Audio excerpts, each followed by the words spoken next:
Bienvenidos a Implacables, un podcast para dueños de negocios donde juntos aprenderemos de finanzas, ventas, gestión y mentalidad de la mano de expertos y grandes emprendedores. Yo soy Guillermo Maldonado y prepárate que hoy comienza tu camino hacia lograr la libertad financiera. 3, 2, 1, empezamos. Transformación digital. Una frase tan importante hoy en el mundo que vivimos, mundo digital, pero a veces tan alejada de los emprendedores. Así que hoy vamos a intentar desmitificar muchas cosas alrededor de este tema, porque el mundo digital llegó para quedarse y todo emprendedor debe utilizarla y debe de potenciarla en su negocio. Y para eso hemos traído un experto en este tema, un experto en temas de transformación digital. Él es Héctor Freile, CEO de Ilum, una empresa que se dedica a eso, se dedica a ayudar a otras empresas a iniciar su transformación digital. Pero como siempre, yo quiero darle la palabra a mi invitado en este pequeño segmento llamado Pitch Emprendedor. Te voy a dar 60 segundos, Héctor, para que te presentes y cuentes cuál es la propuesta de valor de Héctor Freile y de Ilum para el mundo respecto al mundo de la transformación digital. Empecemos.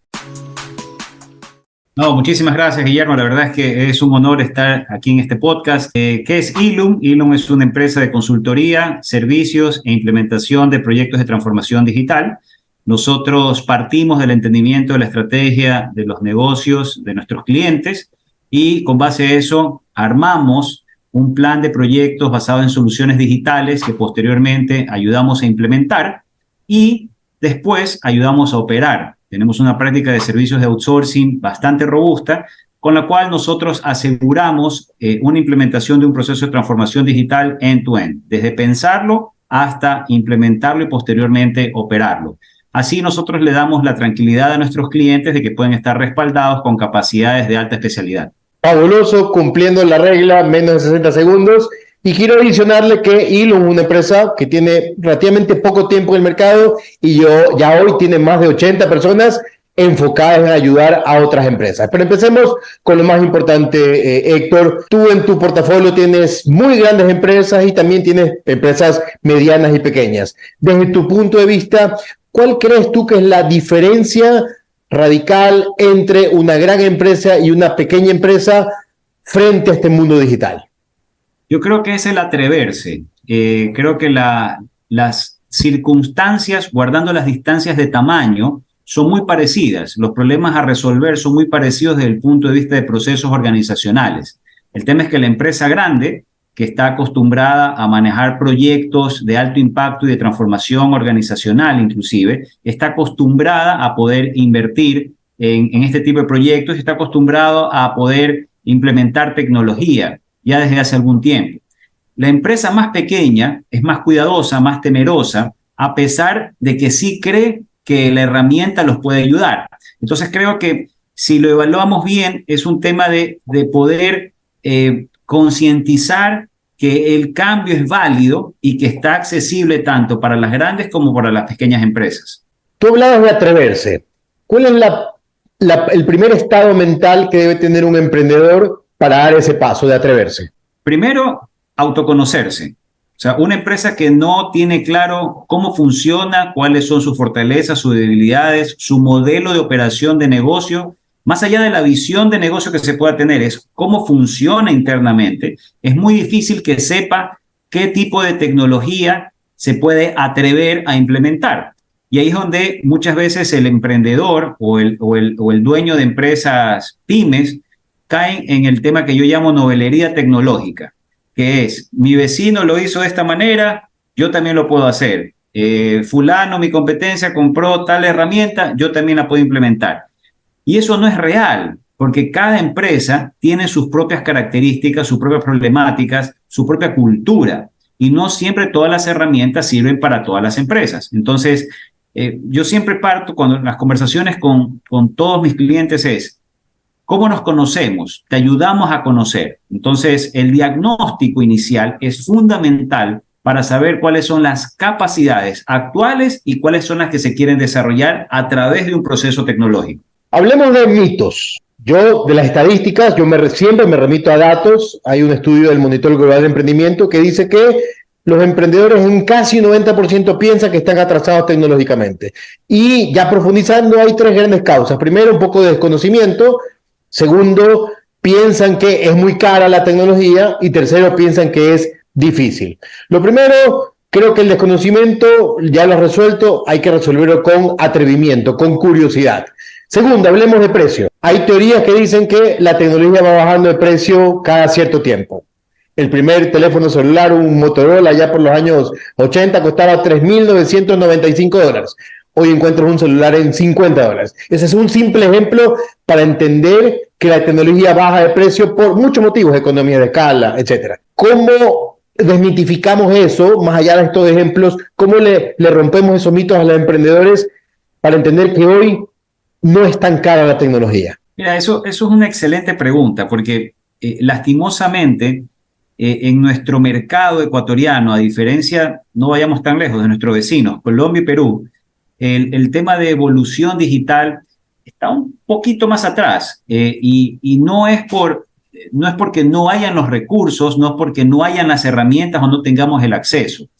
Hoy se habla de transformación digital, bueno, ya se lleva hablando de transformación digital más o menos 15 años, pero antes era el tema de las .com, antes de eso era el tema de las PCs, antes de eso eran los temas de los mainframes. Todo el tiempo, desde los años 40, que son los albores de la informática, ha venido un proceso de evolución tecnológica y va a seguir. Y de forma de marketing va a tener un nombre que especifique cómo es la tendencia. Pero ¿cuál es la diferencia de este momento versus hace 15 años? El acceso a la tecnología. O sea, pongámonos a pensar de que antes, y yo lo vivía, para poder editar fotos, tenías que comprarte el Photoshop y la licencia era carísima, ¿ya? Para editar videos era toda una herramienta que tenías una computadora súper poderosa y demás. Hoy lo puedes hacer desde el celular y es fantástico, ¿ya? O sea, ese acceso que hay hoy no lo tenías hace 15 años y es una realidad.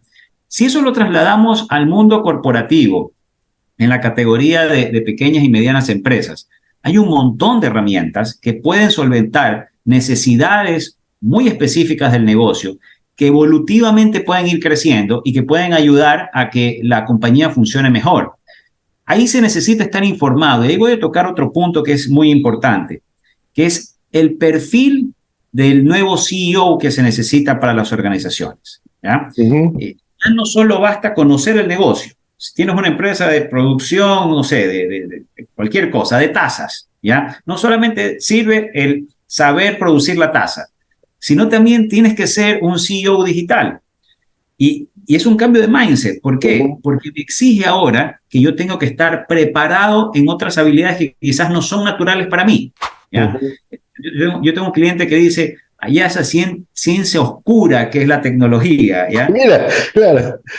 Claro, y para muchos lo es, pero también hoy hay mucho acceso a información que me permite a mí estar informado, saber qué es lo que está pasando, cuáles son las nuevas tendencias. Hoy un software as a service contable es muy fácil de implementar, muy fácil. Pagas una suscripción mínima y con eso pones a funcionar tu negocio. Entonces, temas de reportería con Office, con Google Docs, tienes reportería fantástica a un costo muy, muy bajo que la puedes generar, que antes hubieras necesitado un gran analista de datos para que te lo saque. Entonces, yo creo que el informarse ayuda a desmitificar todos estos grandes problemas que te trae la tecnología. Otro también es las historias de terror, ¿no? Que esas abundan, ¿ya? Y eso sí pasa a todo nivel, desde las más grandes hasta las más chicas. Cada vez que nosotros vamos a visitar a un cliente y hablamos de un proyecto de tecnología, dice, no, si a fulano 4 años desperdició tanta plata en esto, un fracaso, yo no quiero pasar por eso de ahí. Y sí es verdad, sí hay historias complicadas, ¿ya? Porque los procesos de transformación tecnológicos no son de tecnología, son de personas. Y cuando se piensa que la tecnología es la que mágicamente va a arreglar la organización, ahí cometemos el primer error y por ende va a ser un proyecto de terror. Cuando se tiene claro que es la gente, es tener claro los procesos, la forma como quiero operar, y ahí viene la tecnología como una herramienta habilitante de esa estrategia. Entonces, la preparación para ir a un proceso de implementación tecnológica tiene que darse y no puede ser simplemente algo impetuoso o simplemente por moda. Tú nombraste una palabra clave: procesos. Y yo puse el ejemplo al inicio, no dije, tú tienes empresas grandes y tienes empresas pequeñas. Y por ahí lo primero que quizás le viene a la mente, es que la grande tiene plata.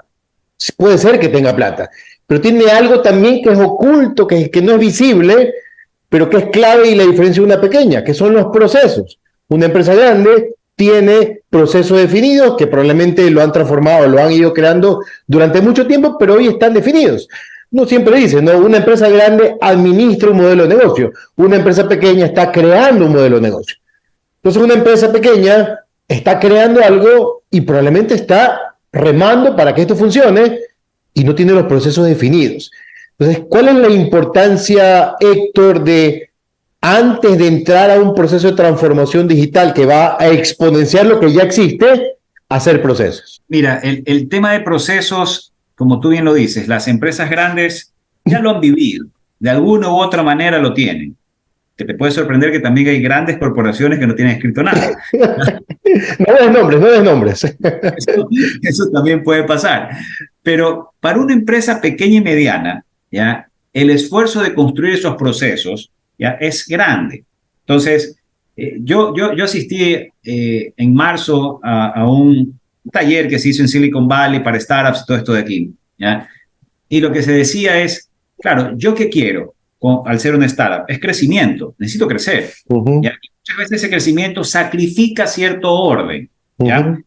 Pero hay que buscar un balance, porque si yo crezco de una manera completamente desordenada, sin lo mínimo establecido, las mínimas reglas del juego establecidos, al poco tiempo eso me va a pasar factura y el crecimiento se va a frenar y entra un estado de plató que va a desesperar al startup que necesita constantemente generar revenue para poderse financiar. Entonces, mi sugerencia es, aplicando inclusive metodologías ágiles que están en el mercado ahora, de una manera liviana, tener procesos de planeación estratégica livianos que den un norte. Ese proceso de planeación estratégica debe estar acompañado de un modelo de negocios y ese modelo de negocios tiene que estar acompañado de un modelo operativo. No es necesario escribir el gran libro, como hacíamos en mi vida pasada en IBM, que tenemos el gran libro escrito de todo, ¿ya? Pero podemos tener las 300 páginas de un plan de negocio que terminan en el cajón. Por eso, entonces yo creo que con cosas mucho más livianas, las metodologías que se tienen ahora, el modelo de Canvas y demás, pueden ayudar a tener un norte claro y saber cuáles son los procesos claves que yo debo documentar dentro de mi cadena de valor que me permitan tener control de organización sin volverme burocrático y sin sacrificar el crecimiento, la velocidad de crecimiento que necesito. Con eso claro, ahí sí puedo pensar en la herramienta, ¿ya? Porque lo peor que yo puedo hacer es automatizar el desorden. Eso es lo peor, ¿ya? Porque me sale mucho más caro. Sí. Porque todo el mundo va a comenzar a trabajar para la herramienta y no para el proceso. Totalmente, ¿no? Si hay un desorden, la tecnología lo que va a exponenciar el desorden. Y va a ser un caos, ¿no? Y va a ser un caos y ahí vienen las famosas leyendas urbanas. Pero otra cosa que también debe tener en mente el emprendedor, el dueño de negocio, para meterse en este mundo de la tecnología, es el retorno de la inversión. ¿Cómo un dueño de negocio puede medir el ROI, ese retorno de la inversión de meterse en tecnología? Mira, esa pregunta es clave porque le quita la subjetividad a la decisión, ¿ya? Y ojo, eso aplica desde la grande hasta la pequeña. No importa si vas a invertir, qué sé yo, $500 en un software contable, igual tienes que saber cuáles van a ser, primero, cuál va a ser el problema que va a resolver, ¿ya? ¿Cuánto me cuesta ese problema que voy a resolver? Y segundo, ¿cuáles son los beneficios que voy a obtener una vez resuelto ese problema?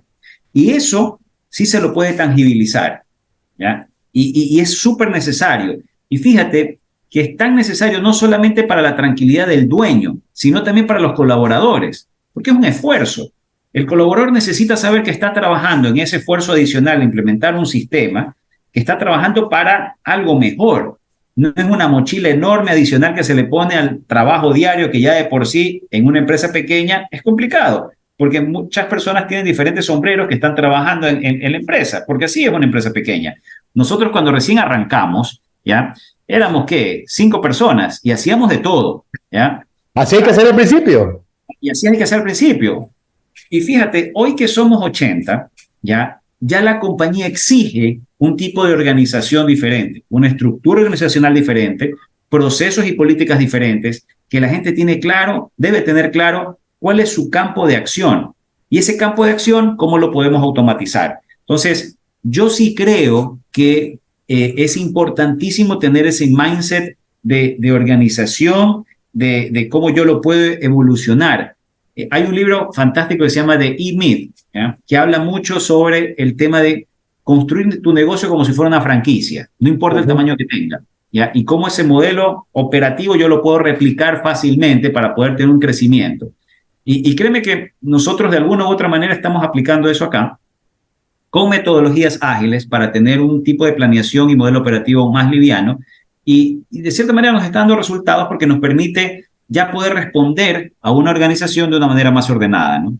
El mito del emprendedor de Michael Gerber y después tienes el mito revelado, ¿no? Son libros fantásticos que ya que lo tomas lo recomiendo, pero regresemos a la pregunta del Roy, Héctor. ¿Debo de buscar un número? O sea, ¿debo de decir, a ver, voy a invertir tanto en tecnología, que ya dijimos que ahora es mucho más barato, pero debo de planificar un número? Mira, esta tecnología la voy a costear o voy a repagar, el payback va a ser de 6 meses, un año, en nuevos ingresos, en aumento de la rentabilidad, o incluso creo que ahí entra un poquito más dificultad, ahorro de costos ocultos que saben estar cuando el proceso es 100% manual.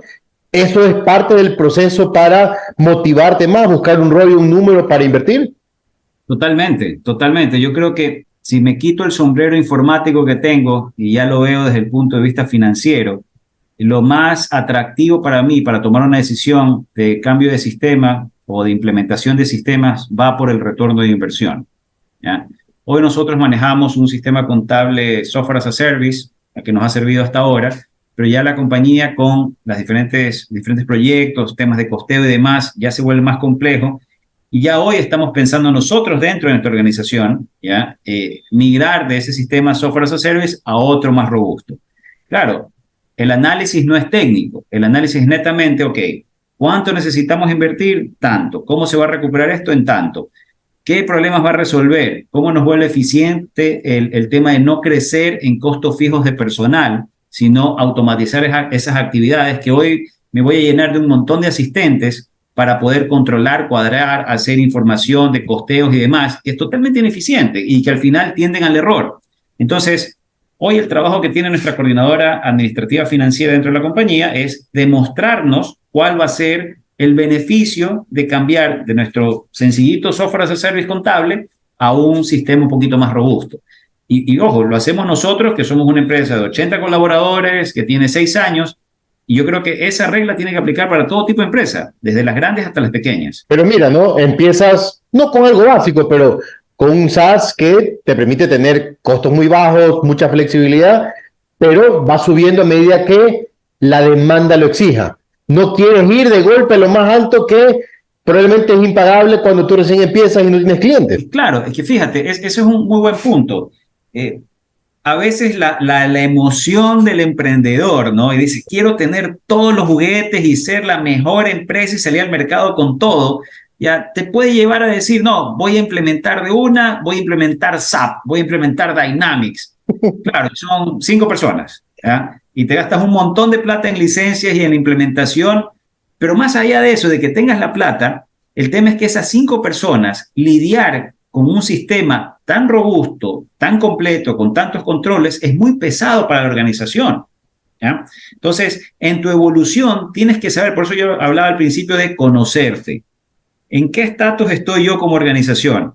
Porque si yo me meto a una aplicación mucho más robusta en términos de controles, voy a hacer que necesite inclusive más gente para poder operar ese sistema, cuando no es mi momento para hacerlo, ¿ya? Entonces, yo creo mucho que el tema de transformación digital tiene que ser enfocado a pequeños pasos, seguros, bien medidos, ¿ya? Desde el punto de vista de la planificación, saber qué es lo que se quiere lograr, después comprobar si se ha logrado o no, e ir evolucionando paulatinamente.